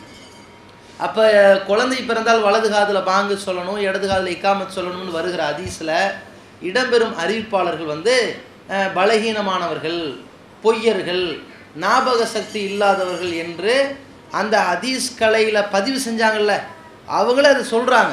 இந்த ஹதீஸ் வருது, இவங்கெல்லாம் பொய்யர்களாகவும் கவனக்குறை உள்ளவர்களாகவும் ஞாபக சக்தி இல்லாதவர்களாகவும் இருக்கிறாங்க, எனவே இது பலகீனமான ஹதீஸு, இதை செயல்படுத்தக்கூடாதுன்னு அவங்க எழுதி வச்சிருக்கிறாங்க. அதனால் இது ஆதாரபூர்வமான ஹதீஸ் கிடையாது என்பது தான் முதல் பதில். ரெண்டாவது, இதில் சில பேர் தர்க்க ரீதியாக பேசிக்கொள்வார்கள். சரி, அது ஹதீஸ் இல்லாட்டி பரவாயில்ல, நாளைக்கு ஜனாசா தொழுகைக்கு நமக்கு என்ன பாங்கா இருக்குது? இல்லை, பிறக்கும்போது பாங்கு சொல்வது தொழுகை இல்லை, அவன் இறந்ததற்கு பிறகு தொழுகைக்கு பாங்கும் இல்லைன்ட்டு நாகூர் ஹனீஃபா பாட்டிட்டு போயிட்டார். அந்த பாட்டின் அடிப்படையில் இவங்க என்ன செஞ்சாங்க, அந்த ஜனாசா தொழுகைக்கு உள்ள பாங்கிக்காமத்தான் இதுண்டு பிறக்கும்போது ஓதிடுறாங்க அப்படின்னு சில பேர் பேசுகிறாங்க. சரி, இவங்களுக்கு தாய் தகப்பனார் முஸ்லீமாக இருக்கிறனால பிறக்கும் போதே ஜனாசா தொழுகைக்கு பாங்கிக்காமத்து இல்லைன்னு ஓதிட்டாங்க. அப்போ புதுசாக இஸ்லாத்துக்கு வந்தவங்களுக்கெல்லாம் எப்படி இஸ்லாத்துக்கு வந்தவொன்னே காதில் பாங்கு ஊதுறதா? அல்லது ரசூலுல்லாஹி ஸல்லல்லாஹு அலைஹி காலத்தில் பலரும் இஸ்லாத்துக்கு வந்தாங்களே, அவங்க ஷஹாதத்து தான் சொல்லி கொடுத்தாங்களே தவிர இந்த இஸ்லாத்து வந்துட்டாங்க நேராக உட்கார வச்சு வலது காதில் பாங்க இடது காதில் இக்காமத்து ஊதி அனுப்புங்கன்னு சொன்னாங்களா? எதுவுமே இல்லை. அப்போ இவங்க தர்க்கம்தான் அது. இன்னும் சொல்ல போனால் அந்த ஜனாசா தொழுகை என்பது தொழுகையா? அது ருக்கு இருக்குதா, சஜிதா இருக்குதா? இல்லை. இறந்தவர்களுக்காக வேண்டி கேட்குற ஒரு பாவ மன்னிப்பு. அந்த பாவ மன்னிப்புக்கு பாங்கி இக்காமத்து ஒன்று இருக்கா? இல்லை. அப்போ இதை வைத்துக்கொண்டு என்ன செய்கிறாங்க பாருங்கள், இதுக்கு எதுக்கு இல்லை தெரியுமா, அங்கே சொல்லிக்கிறோண்டு. அப்போ இந்த மாதிரியான தவறான தர்க்கங்களை செய்து கொண்டிருக்கிறார்கள். நபிகள் நாயகம் ஸல்லல்லாஹு அலைஹி வஸல்லம் இவ்வாறு நமக்கு காட்டித்தரவில்லை. எனவே பாங்கு பிறந்த குழந்தைக்கு பாங்கு இக்காமத்து சொல்வது என்பது மார்க்கத்தில் இல்லை என்பதை புரிந்து கொள்ள வேண்டும். தொழுகைக்குத்தான் பாங்கு இக்காமத்து. அந்த குழந்தை இங்கே எந்திரிச்சா போய் தொலை போகுது, பருவம் அடைஞ்ச பிறகு தான் தொழுகை கடமையாக போகுது. அதனால் அவங்களுக்கு பாங்கு இக்காமத்து கிடையாது. ஆல்கஹால் கலந்துருக்கிற பொருட்கள்லாம் பயன்படுத்தலாமா? இல்லை இந்த ஷாம்பூ சென்ட்லாம் இருக்குதுல்ல அதெல்லாம்? ஆல்கஹால் கலந்திருக்கின்ற பொருட்களை பயன்படுத்தலாமா? இன்றைக்கி பூசப்படுகிற ஸ்ப்ரே, இந்த பாடி ஸ்ப்ரே, அந்த சென்ட்டுகளில் ஆல்கஹால் இருக்குது. அதே மாதிரி சில உணவுப் பொருட்கள், பன்னு, ப்ரெட்டு, இந்த கேக்கு, சில வகையான கேக்குகளில் அதை பாதுகாத்து வைக்கிறதுக்கு ஆல்கஹால் பயன்படுத்துகிறாங்க. ஆனால் பெரும்பான்மை இல்லை. சில இடத்துல அப்படி பயன்படுத்தி ஆல்கஹால் இருக்குதுங்கிறத போட்டிருப்பார்கள். அந்த மாதிரி இருக்குது. சில பொருட்களில் இப்படி இருக்குது. இதை நம்ம பயன்படுத்தலாமா அப்படின்னு கேட்குறாங்க. இவங்க கேட்குறதுக்கு என்ன காரணம் அப்படின்னு கேட்டால், குர்ஆனில் அல்லாஹ் ரப்புல் ஆலமீன் சொல்லுகின்றான், இந்த மதுவும் சூதும் நஜீஸான ஒன்று அப்படின்னு சொல்லப்பட்டிருக்கு இல்லையா? அப்போ இது ஷைத்தானுடைய காரியங்களாக இருக்கின்றது. ஃபஜ்தனிபூஹு, அது அதிலிருந்து நீங்கள் விலகி கொள்ளுங்கள் அப்படின்னு அல்லாஹ் சொல்லுகின்றான். இன்னமல் ஹம்ரு வல் மைசிரு வல் அன்சாபு வல் அஸ்லாமு ரிஜிசு மின் அமலி ஷைத்தான், ஷைத்தானுடைய அருவருக்கத்தக்க காரியங்களாக இருக்கிறதுன்னு சொல்லி அல்லாஹ்வே சொல்லிட்டான். அருவருக்கத்தக்க ஒரு காரியத்தை, ஒரு பொருளை நம்ம பயன்படுத்தலாமா இப்படிங்கிறது தான் அவங்க கேள்வி. அப்போ அருவருக்கத்தக்க ஒரு காரியத்தை பயன்படுத்தக்கூடாதுன்னு சொன்ன உடனே நம்ம எதற்குமே அதை பயன்படுத்தக்கூடாதுங்கிற ஒரு நிலைக்கு அவங்க வந்துடுறாங்க. ஆனால் இதே மாதிரி தான் அல்லாஹ் ரப்புல் ஆலமீன் இன்னொரு விஷயத்தையும் நஜீஸ் என்று சொல்கிறான். அல்லாஹ் ரப்புல் ஆலமீன் இணை வைப்பாளர்களை சொல்கிற பொழுது இன்னமல் முஷ்ரிகூன நஜிசுன், இந்த இணை வைப்பாளர்கள் ஒரு நஜீஸு, அசுத்தம், அருவருக்கத்தக்கவர்கள் அல்லாஹ் சொல்கிறான். எனவே நம்ம அவர்களோடு பழகக்கூடாதுன்னு அர்த்தமா? அவங்க கூட பேசக்கூடாதுன்னு அர்த்தமா? அவங்க ஒரு தட்டில் சாப்பிடும்போது நம்ம அதில் சேர்ந்து சாப்பிடக்கூடாதுன்னு அர்த்தமா? அவங்க நம்ம தாயாக இருந்தால் அவங்க ஊட்டினால் நம்ம சாப்பிடக்கூடாதுன்னு அர்த்தமா? அவங்கள தொடக்கூடாதுன்னு அர்த்தமா? என்ன அர்த்தம் அப்படின்னு கேட்டால், இதற்கு நம்ம என்ன விளங்குவோம்? இவர்கள் முஷ்ரிக்கீன்களாக இருக்கிறார்கள், இவர்களை நஜீஸ் என்று அல்லாஹ் சொல்லிவிட்டான். எதில் இவர்களை நம்ம பயன்படுத்தக்கூடாது என்றால், இவர்களுக்கு நம்ம பாவ மன்னிப்பு தேடக்கூடாது, அதில் பயன்படுத்தக்கூடாது. இவர்களுக்கு ஜனாசா தொழுகை நம்ம வைக்கக்கூடாது, அதில் பயன்படுத்தக்கூடாது. இவர்களை நமக்கு இமாமத்தாக நிப்பாட்டி இவங்களுக்கு பின்னாடி நம்ம தொழக்கூடாது, இதில் பயன்படுத்தக்கூடாது. இதற்குத்தான் அந்த சட்டமே தவிர எல்லாத்துக்கும் அந்த சட்டம் இல்லைல. இது மாதிரி அல்லாஹ் ரப்புல் ஆலமீன் அந்த மதுவை நஜீஸ அருவருக்கத்தக்க செயல்னு சொல்கிறானே, இந்த அருவருக்கத்தக்க செயல்னு சொன்னது எதற்குன்னா குடிக்கிறதுக்கு தான் சொல்லியிருக்கிறான். குடிக்க தான் கூடாது, குடிக்க தான் அந்த மது உங்களுக்கு தடுக்கப்பட்டிருக்கிறது. அதைத்தான் நபி ஸல்லல்லாஹு அலைஹி வஸல்லம் அவர்கள் சொல்கிறாங்க. அப்போ மதுவை குடிக்கக்கூடியவனு தான் அந்த நபி ஸல்லல்லாஹு அலைஹி வஸல்லம் தடை செய்கிறாங்களே தவிர வேறு எதற்கும் தடை செய்யலை. அதே நேரத்தில் இன்றைக்கி ஆல்கஹால்னு பயன்படுத்துறது கூட, ஆல்கஹால் எத்தில் ஆல்கஹால், மெத்தில் ஆல்கஹால்னு 2 வகை இருக்குதுங்க. இப்போது ஒரு காயம் ஏற்பட்டு விட்டால் அந்த காயத்தில் லைட்டாக ஸ்பிரிட்டு ஊற்றுவார்கள், அது கூட ஒரு ஆல்கஹால் தான். அதை குடிக்க முடியாது, அந்த காயத்தை உடனே காய வைக்கிறதுக்கு தான் அந்த ஆல்கஹால். அதே மாதிரி அந்த சென்ட்டுகளில் ஸ்ப்ரேக்கு பயன்படுத்துகிற ஆல்கஹால் இருக்குல்ல, அதை குடிக்கலாம் இயலாது, அதை குடித்தா செத்துருவாங்க. அதை உடனடியாக அந்த காற்றை வேகமாக வெளியிடுவதற்கு தான் அதை பயன்படுத்துவார்கள். அதே நேரத்தில் இந்த கேக்கு வகைகள், சில கேக்குகளுக்கு சாப்பிடுவதற்கும் அதை கெடாமல் இருப்பதற்கும் ஒரு ஆல்கஹால் கலப்பார்கள். அந்த ஆல்கஹால் குடிக்கிறதுக்கு தகுதியான ஆல்கஹால் தான், குடிக்கிறதுக்குன்னு மக்கள் பயன்படுத்துகிற ஆல்கஹால் தான். அந்த ஆல்கஹால் அந்த கேக்கில் கலக்கப்படுது. இப்போ இதை சாப்பிடலாமா? அந்த மதுவை பொறுத்த வரைக்கும் அல்லாஹ் நமக்கு தடுத்தது சாப்பிட்றது தானே தடு. அப்போ அந்த கேக்கில் இருக்கிறனால அது சாப்பிடக்கூடாது. கேக்குன்னு வந்துட்டா எந்த ரூபத்தில் வந்தால் உண்பதற்கு தடை. இதைத்தான் நம்ம ஃபஸ்ட்டு புரிந்து கொள்ள வேண்டும். இது போக அந்த ஸ்ப்ரேவாக இருக்கட்டும், ஒரு மருந்தில் இருக்குது. மருந்தாக இருந்தாலே பொதுவாக விதிவிலக்கு நமக்கு இருக்குதுங்க. அல்லாஹ் ரப்புல் ஆலமீன் பன்றியினுடைய இறைச்சியை ஹராமாக்கி இருக்கிறான், ரத்தத்தை ஹராமாக்கி இருக்கிறான்.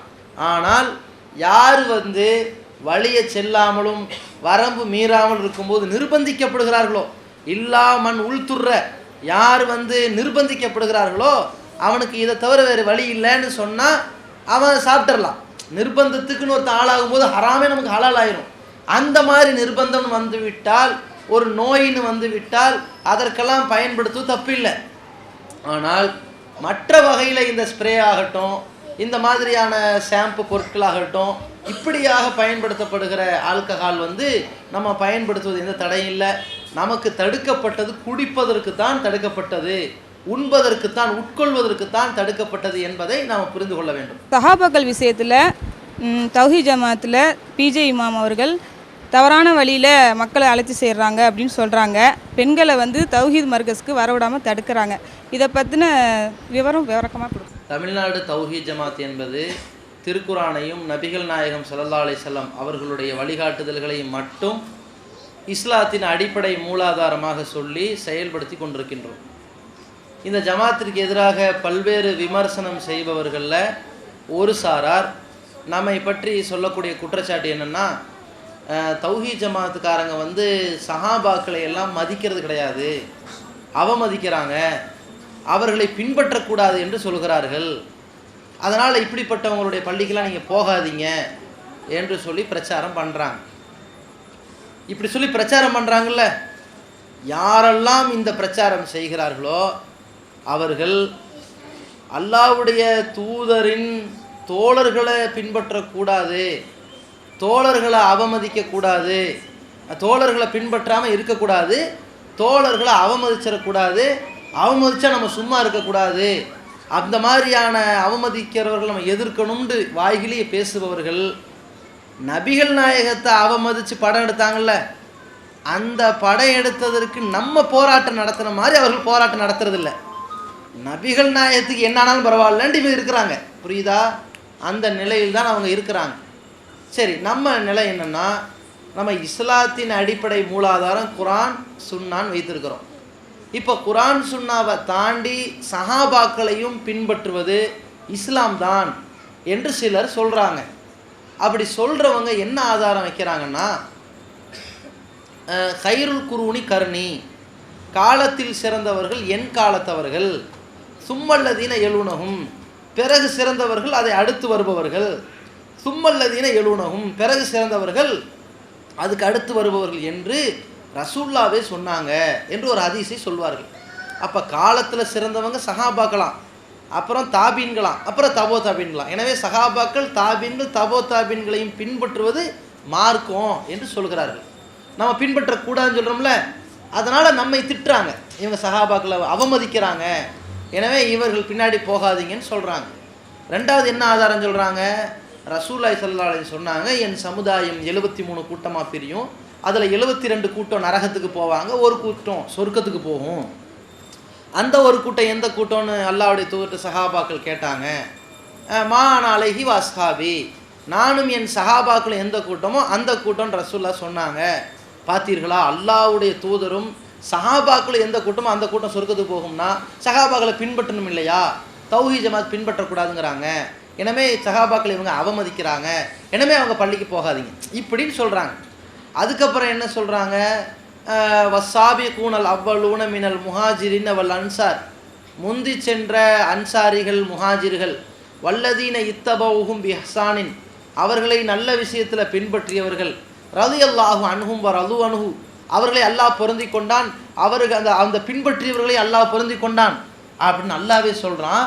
அப்போ அன்சாரிகளையும் முஹாஜிர்களையும் பின்பற்றினால் அவர்களை அல்லாவே பொருந்தி கொள்கிற பொழுது சஹாபாக்களை பின்பற்றக்கூடாதுன்னு தௌஹீத் ஜமாத் சொல்லுதுன்னா இவங்க சஹாபாக்களை அவமதிக்கிறாங்க என்றெல்லாம் சொல்லி இவர்கள் நம்மை பற்றி விமர்சனம் பண்ணுறாங்க. இஸ்லாத்தின் அடிப்படை கட்டமைப்பை உடைப்பதற்குத்தான் இவர்கள் இப்படி பேசுகிறார்கள். இஸ்லாத்தின் அடிப்படை கட்டமைப்பு குர்ஆன் சுன்னா மட்டும்தான். இதை ஏன் நம்ம சொல்கிறோம்? அல்லாஹ் குர்ஆனில் சொல்கிற பொழுது இத்தபிஉ மா உன்சில இலைக்கும் ரப்பிக்கும், உங்கள் இறைவனிடமிருந்து எது இறக்கி அருளப்பட்டிருக்கிறதோ அதை பின்பற்றுங்கள். வலா தத்தபிஉ மின் துனிஹி அவுலியா, அதை தவிர நீங்கள் வேறு யாரையும் பொறுப்பாளராக எடுத்துக்கொள்ளாதீர்கள். நீங்கள் ஒரு செயலை மார்க்கம்னு செஞ்சீங்கன்னா அந்த செயல் எங்கிருந்து உங்களுக்கு வந்திருக்கணும்னா அல்லாஹ்ட்டிருந்து தான் வந்திருக்கணுங்கிற அல்லாஹ். இது ரசூலுல்லாஹி ஸல்லல்லாஹு அலைஹி வஸல்லம் அவர்களுக்கு மட்டும் சொல்லலை. இந்த வசனத்தை தான் ஆதம் அலைஹிஸ்ஸலாமுக்கு அல்லாஹ் சொன்னான். ஆதம் அலைஹிஸ்ஸலாம் அவர்களை அந்த ஜன்னத்திலிருந்து சொர்க்கத்திலிருந்து இறக்கும்போது என்ன சொல்கிறான்? இஹ்பிது மின்ஹா ஜமீஅன், ஒரே அடியாக இங்கேருந்து காலி பண்ணிடுங்க, போயிருங்க. ஃப இம்மா எழுத்தி அண்ணாக்கும் மின்னி ஹுதன், ஏன்ட்ட இருந்து உங்களுக்கு நேர்வழி வந்தால் ஃபமன் தபிய ஹுதாய ஃபலா ஹௌஃபுன் அலைஹிம் வலா ஹும் யஹ்ஸனூன், யார் என்னுடைய நேர்வழியை பின்பற்றுகிறார்களோ அவங்களுக்கு பயமோ கவலையோ இல்லைன்னு நல்லா சொல்கிறான். ஆதம் அலைஹிஸ்ஸலாம் அவர்களுக்கு அல்லாஹ் என்ன சொன்னானோ அதுதான் நபிகள் நாயகத்துக்கும் அல்லாஹ் சொல்லியிருக்கிறான்.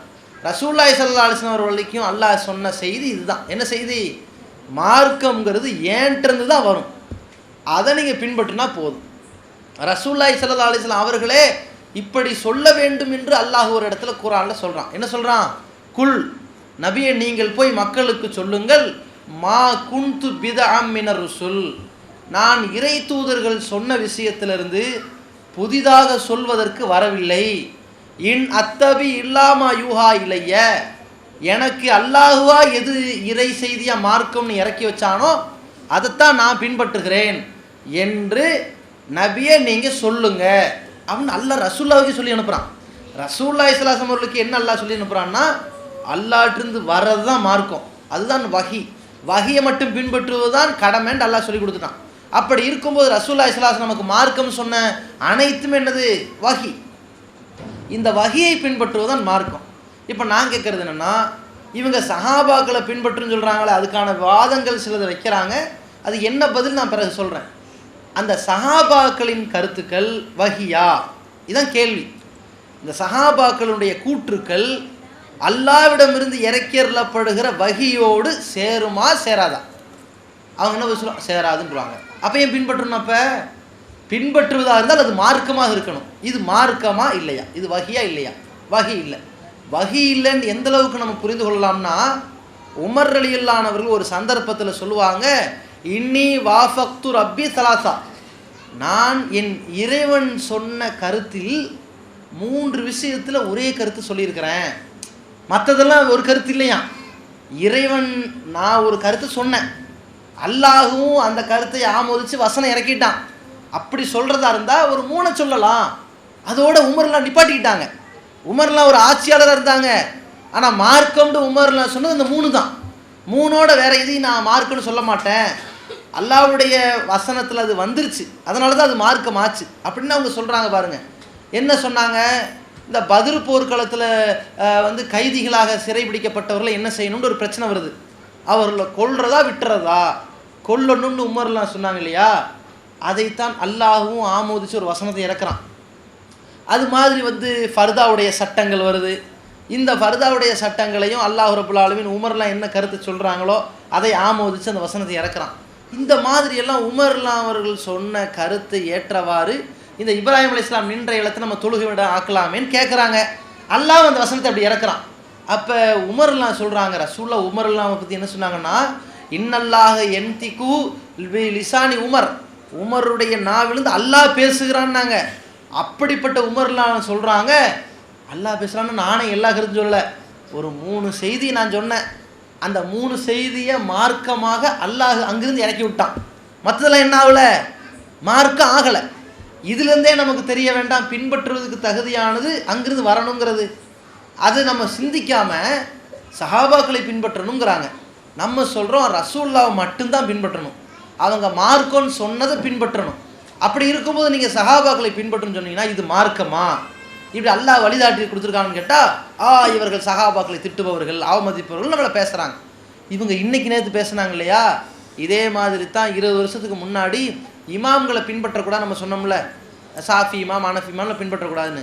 அவங்களும் நம்ம இதுதான் சொன்னாங்க, இவர்கள் இமாம்களை கேவலப்படுத்துகிறார்கள். நாங்கள் அவங்க சொல்கிறத இப்போ இவங்க சொல்லிக்கிட்டு இருக்காங்க. 2 பேருக்கு என்ன வித்தியாசம் இல்லை. இப்போ நான் என்ன கேட்குறேன்னா, இவர்கள் சஹாபாக்களை பின்பற்றுவதற்கு எத்தனை ஆதாரங்கள் எடுத்து வச்சாலும் அது வஹியாங்கிற ஒரு கேள்வியில் அடிபட்டு போயிடும். அந்த ஆதாரங்கள் எல்லாம் தெளிவான ஆதாரங்கள் கிடையாது. இவங்க ஆதாரம்னு எதையெல்லாம் சொல்கிறார்களோ அவர்கள் மக்கள்கிட்ட பாதியை மறைச்சி ஏமாற்றி சொல்கிறார்கள். யார் ஏமாத்துறான்னு நீங்கள் பாருங்கள். உதாரணத்துக்கு அவங்க என்ன ஆதாரம் சொல்கிறாங்க, ரசூலுல்லாஹி ஸல்லல்லாஹு அலைஹி வஸல்லம் சொன்னாங்க, கைருல் குருனி கர்ணி, காலத்தில் சிறந்தவர்கள் என் காலத்தவர்கள், சும்மல்லதீன எலுனகும், பிறகு அடுத்த காலம், சும்மல்லதீன எலுனகும், பிறகு அடுத்த காலம். ரசூலுல்லாஹி சொல்லிட்டாங்க பாருங்கங்கிறாங்க. ஹைர், ரசூலுல்லாஹ் சொன்னாங்க, அந்த ஹதீஸ் இருக்கிறது சரிதான். நாம் என்ன கேட்குறோம்னா, ஒரு ஹதீஸை சொல்கிறதா இருந்தால் முழுசாக இல்லை மக்களுக்கு சொல்லணும். முழுசாக சொல்லாமல் பாதி சொன்னால் நிலைமை என்ன ஆயிரும்? அல்லாஹ்வுடைய தூதர் அவர்கள் சொல்கிறாங்க, நீங்கள் இரவில் தூங்கும்போது விளக்கை அணைச்சிட்டு தூங்கன்ட்டாங்க. இது ஹதீஸுடைய முழுமை கிடையாது. இப்போ நம்ம எல்லாரும் உலகத்தில் இருக்கிற 99.99% முஸ்லீம்கள் விளக்கு அணைச்சி தான் தூங்குறோமா? ஏதாவது வீட்டில் நைட் லேம்பாவது எரியத்தானே செய்யும். அப்போ ரசூலுல்லாவுக்கு மாறு செஞ்சுட்டோன்னு அர்த்தமா? அப்போ ஹதீஸில் முழுமை என்ன? ரசூலுல்லாஹி ஸல்லல்லாஹு அலைஹி வஸல்லம் சொன்ன அந்த ஹதீஸில் என்ன முழுமைனா, ஏனென்றால் அந்த விளக்கை அந்த எலி தட்டி விட்டுரும் அப்படிங்கிறாங்க. அதுலேருந்து நமக்கு என்ன விளங்குது? தீங்கு தரும் விளக்கு தான் அணைக்க சொல்லியிருக்கிறாங்க. இந்த நைட்டில் நம்ம எலி தட்டி விட்டு அணையவா போகுது? அணையாது, ஒன்றும் ஆகாது, வீடு பற்றி எரியாது. ஆனால் சிலிண்டரை க்ளோஸ் பண்ணிடணும், ஏன்னா அது தீங்கு தரும் நெருப்பு தான். இதை அணைக்கலாம். அன்னைக்கு ரசூலுல்லாஹி ஸல்லல்லாஹு அலைஹி வஸல்லம் சிமினி விளக்குக்கு சொன்னாலும் இன்றைக்கி அதுக்கு பொருந்துது. சரி, இப்போது ஒரு ஹதீஸின் முழுமையை வச்சு தான் நம்ம முடிவெடுக்க முடியும். அது மாதிரி ரசூலுல்லாஹி ஸல்லல்லாஹு அலைஹி வஸல்லம் அவர்கள் இந்த ஹதீஸை சொன்னாங்கன்னு இவங்க சொல்கிறாங்களே, இந்த ஹதீஸின் முழுமையை மக்கள்கிட்ட சொல்ல மறைத்து விட்டார்கள். ஹதீஸில் பின்னாடி என்ன வருது தெரியுமா? காலத்தில் சிறந்தவர்கள் என் காலத்தவர்கள், பிறகு அடுத்த காலத்தவர்கள், பிறகு அடுத்த காலத்தவர்கள், பிறகு மக்கள் வருவார்கள், அவர்கள் நாணயமாக இருக்க மாட்டார்கள்.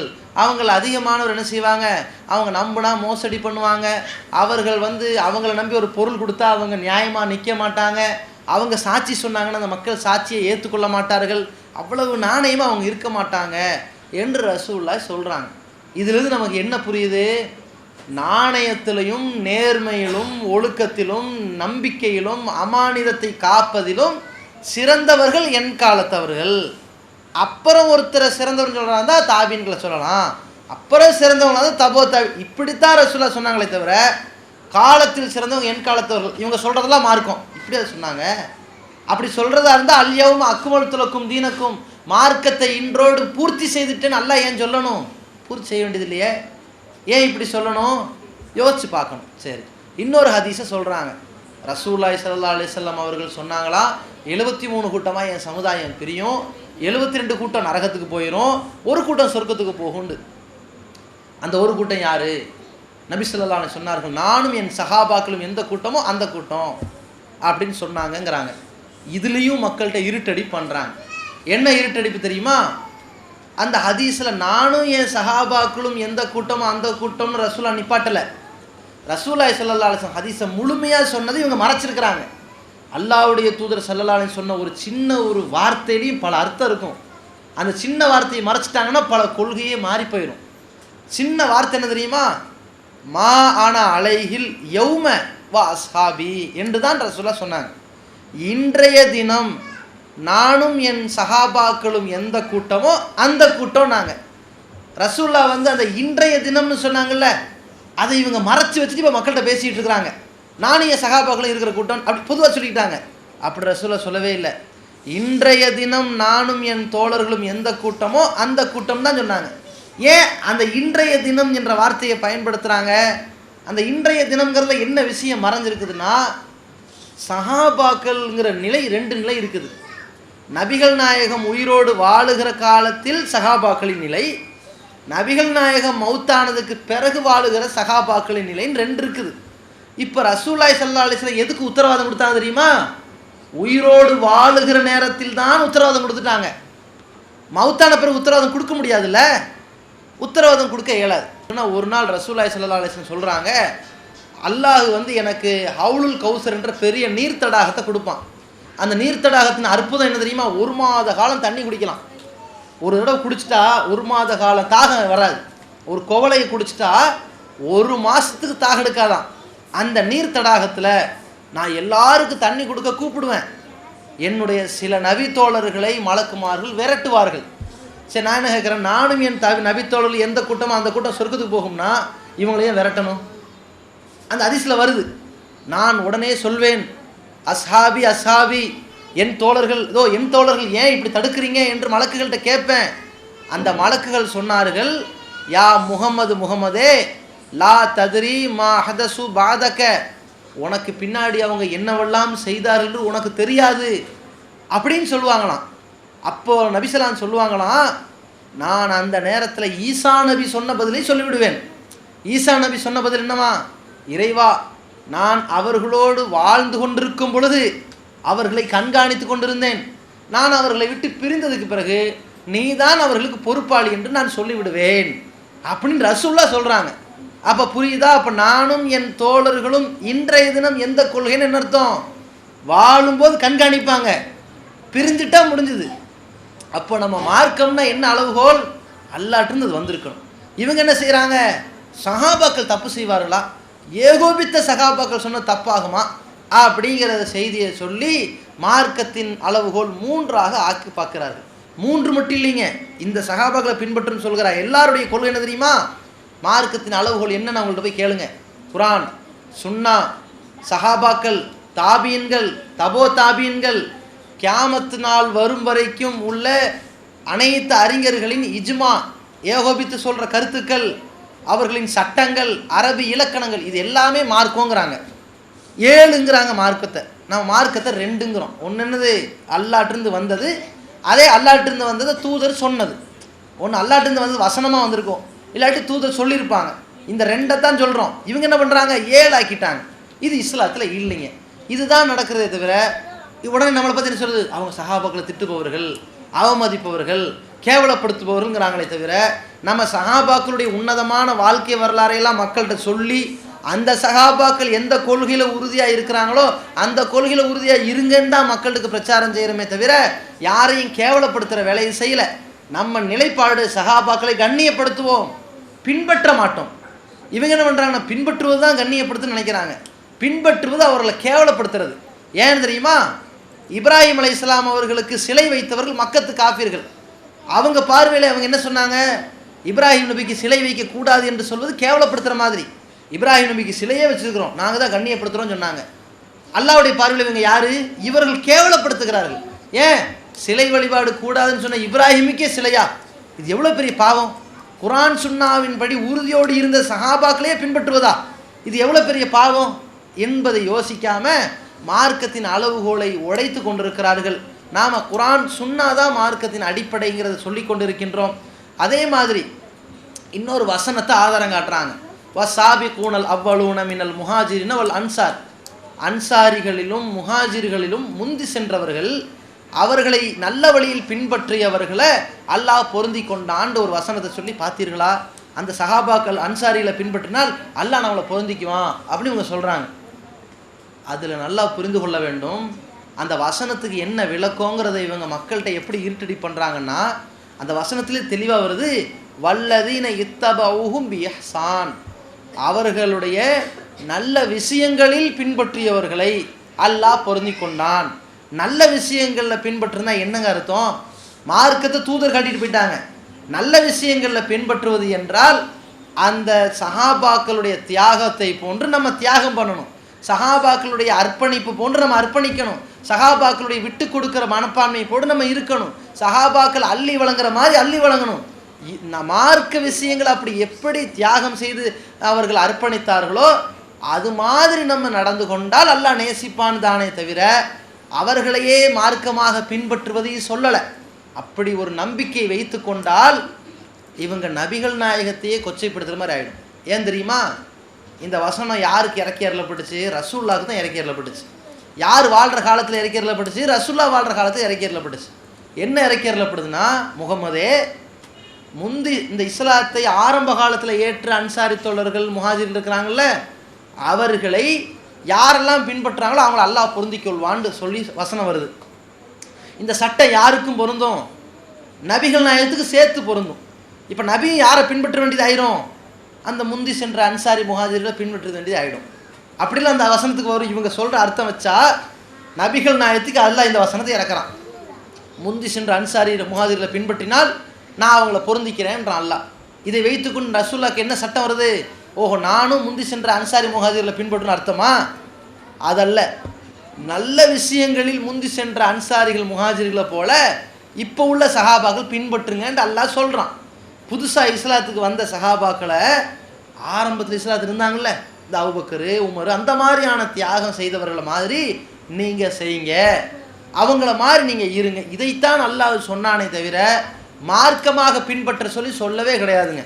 மார்க்கம்னு சொன்னால் குர்ஆன் சுன்னாதான்.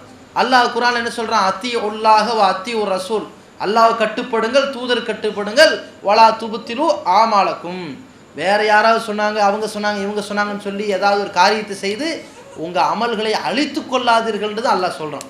அதனால் சஹாபாக்களை பின்பற்றுவதற்கு எந்த விதமான முகாந்திரமோ ஆதாரங்களோ கிடையாது என்பதை புரிந்து கொள்ள வேண்டும்.